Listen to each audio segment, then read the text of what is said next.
Hello, this is Blue Leader. Over 2 years ago, I did the Bell Supercharger review while restaurant and restroom amenities were in construction, and it looks super promising.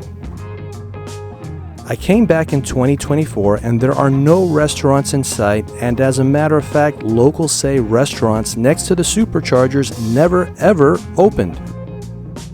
That's a shame, but totally understandable since 8 of the 14 parking stalls are taken up by Tesla Superchargers. It's a tough sell for a food joint to dedicate over half of their customer parking to Tesla drivers, unless Tesla just takes over this joint, makes an exclusive lounge and stack the whole parking lot with Superchargers, or make this place another Tesla gallery.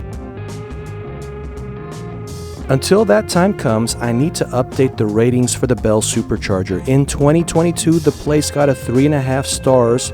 Here is what this place gets today.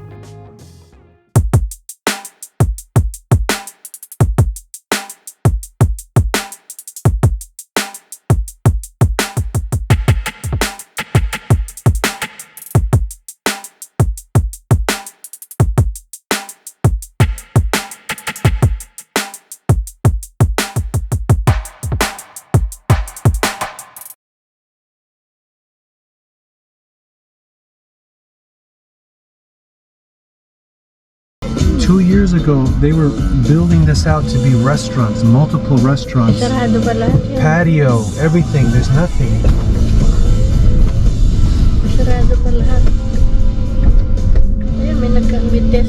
Yeah, there's a few, but I wanted to premiere this.